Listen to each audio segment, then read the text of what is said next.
Today I'd like to show you the newest member of the data acquisition family at Fluke, the Fluke 2638A Hydra Series 3 data acquisition system in DMM. The 2638A is a 20 to 60 channel data logger that measures and records DC volts, AC volts, DC current, AC current, resistance, frequency, RTD, thermocouple, and thermistor.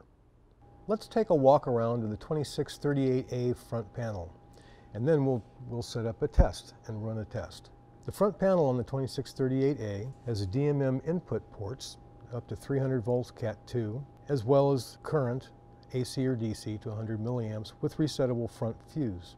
Function keys for soft menu selection and navigation.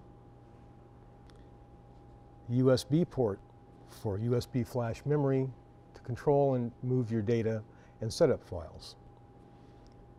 Numeric keypad for entry, and a standby button. The main buttons on the 2638 are these 6 buttons in this grouping here. You'll notice that they're backlit. They tell you what stage you're in and what's going on with the 2638 at any time. Let's go through and do a setup of a scan sequence on the 2638. One of the first things you would do as a user would go to your instrument setup button. This allows you to set up your preferences for 9 other languages. It shows you your firmware, allows you to set your date format and your time formats, allows you to set up brightness and keypad beeps and IP addresses. So now we've set up our instrument, let's set up a test run. So let's set up channel 101. Edit channel. We can select our input. In this case, it's thermocouple type K. We have the selections of thermocouples, thermistors, PRTs, DC voltage, AC voltage, resistance, and frequency. We'll stay on thermocouple. We're also able to apply a label to this channel, which is recorded in the data file.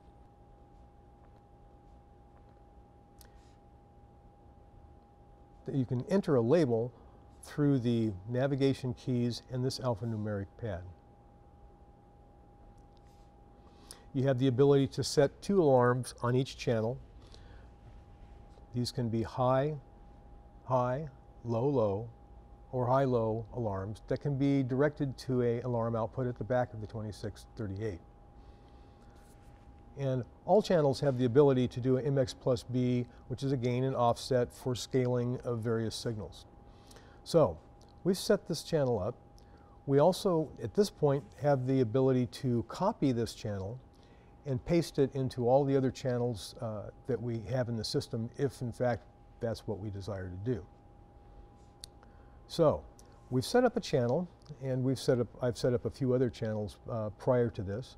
So now let's go through and either save this setup file, or I can run it as it is. I'll choose to just run it at this point in time.